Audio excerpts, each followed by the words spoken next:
Assalamualaikum warahmatullahi wabarakatuh, teman-teman di Indonesia. Gimana kabarnya? Ya, saya masih berada di kota Gaza, pusat gempuran dari pihak penjajah. Alhamdulillah saya dan anak istri sehat walafiat dalam lindungan Allah Subhanahu wa Ta'ala. Ya, sampai dengan saat ini situasi di Gaza belum kondusif. Masih terjadi gempuran dan pengeboman, dan masih terjadi perang antara kedua belah pihak, yaitu antara pejuang Palestina di Gaza dengan militer penjajah. Ya, hidup di Gaza saat ini itu tidak bisa dibayangkan sulitnya seperti apa, dan penuh dengan ketegangan karena serangan yang dilakukan oleh pihak penjajah itu acak dan tidak memilih target, apakah ini wilayah atau tempat kediaman warga sipil yang di dalamnya berlindung ratusan keluarga, baik itu wanita, lansia, dan juga anak-anak. Sudah brutalnya luar biasa melakukan pengeboman dan serangan secara membabi buta. Saya perlu cerita sedikit berkaitan dengan kehidupan di Gaza saat ini, teman-teman. Saya sendiri di Gaza itu sudah sejak tahun 2009, lanjut lagi tahun 2010. Nah, sejak tahun 2010 itulah saya menetap di Gaza, dan alhamdulillah menikah dengan muslimah Palestina. Saat ini alhamdulillah dikaruniai 3 orang anak. Anak yang pertama saya beri nama Filin. Filin itu kepanjangannya Filistin Indonesia. Anak kedua saya beri nama Nusantara. Yang ketiga namanya Bahari. Alhamdulillah saat ini mereka sekolah di Gaza, dan saya sendiri pun aktivitasnya adalah di jalur Gaza. Sejak hari pertama terjadi agresi itu situasinya memang langsung berubah 180 derajat Celcius, yaitu Gaza, yang mana sudah mulai sejak hari pertama sudah mulai terjadi serangan besar-besar yang dilakukan oleh pihak penjajah. Nah, hari ini sudah melebihi lebih dari 22 hari serangan besar-besaran oleh pihak penjajah kepada warga sipil Gaza. Kenapa saya katakan yang menjadi korban adalah warga sipil Gaza? Karena gempuran yang dilakukan oleh pihak penjajah itu targetnya adalah anak-anak, wanita, lansia, dan warga sipil. Itu kenapa saya katakan serangan gempuran atau serangan yang dilakukan oleh penjajah itu ya warga sipil dan anak-anak targetnya, dan itu realitanya memang seperti itu. Saya berbicara seperti ini, menyampaikan bikin video seperti ini, masih terjadi pengeboman di seluruh Gaza, tentunya Gaza Utara, Gaza City atau kota Gaza, Gaza bagian tengah, dan juga di Gaza bagian selatan. Hampir sampai dengan saat ini sudah lebih dari 22 hari, dan tidak bisa membayangkan bagaimana kehidupan di Gaza itu penuh dengan ketegangan dan kekhawatiran, dan penuh dengan ketakutan. Coba teman-teman bayangkan sendiri bagaimana hidup tanpa listrik. Coba teman-teman bayangkan bagaimana hidup tanpa komunikasi, hidup tanpa internet. Karena saat ini kan kita di zaman bergantung terhadap online, internet, jaringan komunikasi yang sudah mencapai mungkin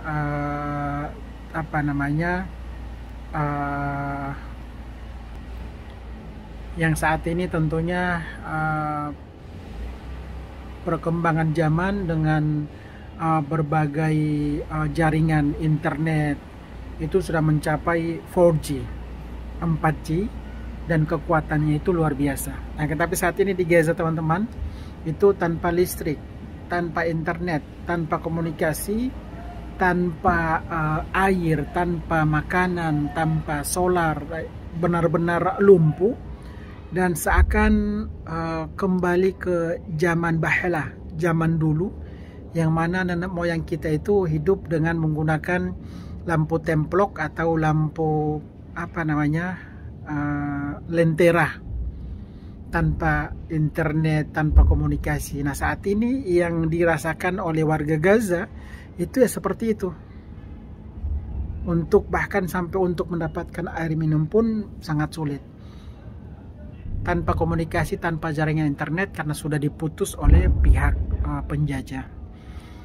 Nah, selama ini kehidupan warga Gaza itu bergantung terhadap perizinan atau pasokan yang dilakukan oleh pihak penjajah, seperti listrik itu mayoritasnya dari pihak penjajah, air mayoritasnya juga, obat-obatan sama bahan makanan masuk ke wilayah Gaza itu harus seizin dari pihak penjajah. Karena kan kita tahu sendiri Gaza itu sudah lebih dari 17 tahun di bawah blokade kan, jadi ketergantungan sengaja agar supaya warga Gaza itu bergantung kepada pihak penjajah, sengaja disusahkan, sengaja dikrisiskan, sengaja dimiskinkan. Itu yang terjadi di jalur Gaza. Padahal kita zaman sekarang ini kan tanpa harus bergantung, kita bergantung atau negara tertentu merdeka, berdaulat, tidak tergantung terhadap pihak manapun yang di luar dari negara tersebut. Tapi di Gaza dan di Palestina itu sengaja digantungkan atau ketergantungan, sengaja dibatasi ruang gerak mereka agar supaya mau tidak mau mereka harus bergantung, makan, minum, semuanya itu bergantung terhadap penjajah.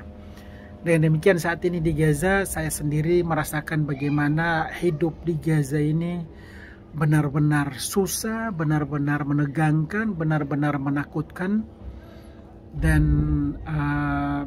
akan tetapi luar biasa ya warga Gaza itu. Mereka walaupun dalam hidup seperti ini itu mereka memilih untuk tetap tinggal di Gaza karena kan mereka sangat peduli dan yakin bahwa ini adalah rumah kami, ini adalah tempat tinggal kami, ini adalah tanah kelahiran kami, ini adalah negara kami. Jadi kami pantas untuk tinggal di sini. Bahkan selama peperangan itu berbagai selebaran yang dibagikan oleh penjajah meminta, mengultimatum kepada warga Gaza untuk keluar atau berpindah dari Gaza Utara ke Gaza Selatan. Ada satu dua yang terpengaruh, terprovokasi, tapi mayoritasnya itu mereka tetap memilih di jalur Gaza. Jadi tidak bisa membayangkan, saya tidak bisa membayangkan teman-teman, di malam hari itu tanpa listrik, tanpa komunikasi, tanpa internet, itu terjadi pemboman sana sini, bom kiri kanan. Tawakalnya luar biasa, ketegarannya luar biasa, keberaniannya luar biasa. Bahkan untuk dari warga atau masyarakatnya, kecuali di Palestina, khususnya di jalur Gaza. Ini luar biasa teman-teman, luar biasa, yang mana Allah Subhanahu wa Ta'ala yang menurunkan kiblat pertama Islam dunia adanya di Palestina. Dan satu paket teman-teman, juga menyediakan generasi tangguh. Coba kita bayangkan kalau generasinya tidak setangguh seperti seperti ketangguhan dari pejuang Palestina, tidak bisa mempertahankan tanah Palestina. Bisa dikatakan tanah Palestina itu kosong. Akan tetapi ya dengan berbagai peralatan mereka, kemampuan mereka, taktik mereka, itu mereka yakin bahwa apa yang kami miliki itu tidak ada apa-apanya.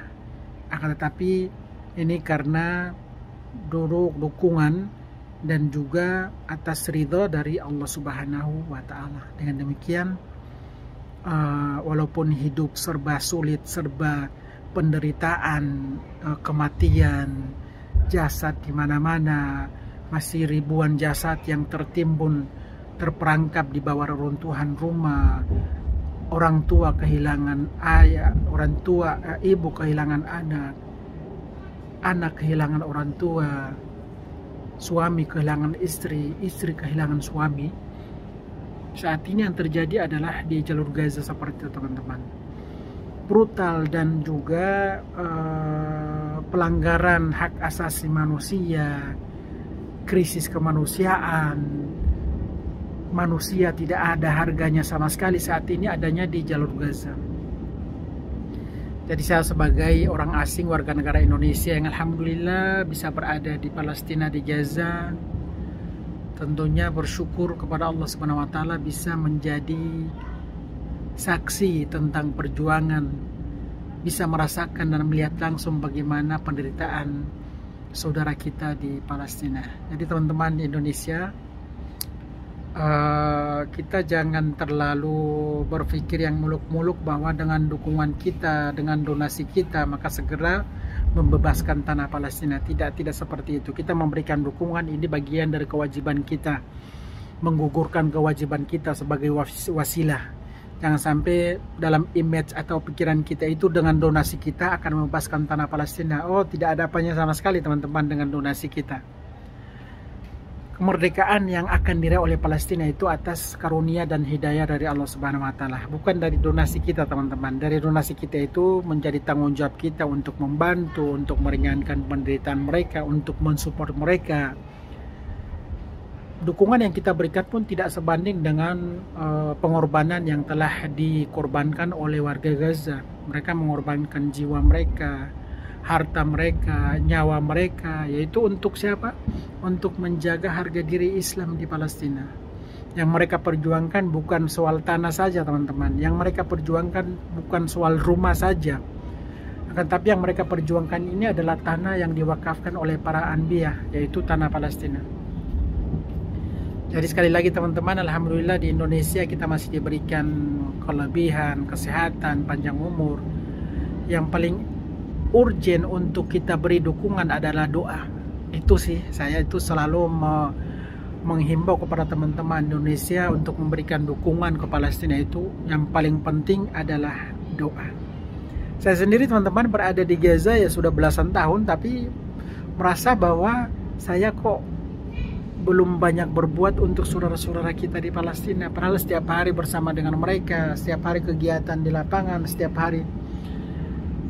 Itu yang saya rasakan teman-teman. Jadi sekali lagi doa dari teman-teman Indonesia. Ini pesawat penjajah, semoga segera damai, segera ada gencatan senjata agar supaya warga Gaza bisa keluar dari rumah untuk mencari saudara mereka yang telah meninggal dunia, yang tertimbun di dalam reruntuhan. Dengan gencatan senjata warga Gaza bisa mendapatkan bahan makanan atau bantuan air minum, bantuan santap makanan. Dengan gencatan senjata kami tim juga bisa bergerak untuk memberikan bantuan, menyampaikan. Karena kalau situasi seperti ini ya kita pun tidak bisa bergerak atau berbuat apa-apa teman-teman. Sekali lagi mohon doanya dari teman-teman di Indonesia. Semoga situasi segera mereda, bisa tercipta gencatan senjata antara kedua belah pihak. Saya sendiri tidak punya kapasitas untuk berbicara yang lebih dulu siapa atau yang punya kekuatan luar biasa itu siapa, atau menyalahkan siapa, atau saya tidak punya kapasitas seperti itu. Saya lebih ke bagaimana caranya menjaga hubungan antara Indonesia dengan Palestina dari sisi kemanusiaannya. Seperti itu. Mohon doanya teman-teman. Assalamualaikum warahmatullahi wabarakatuh.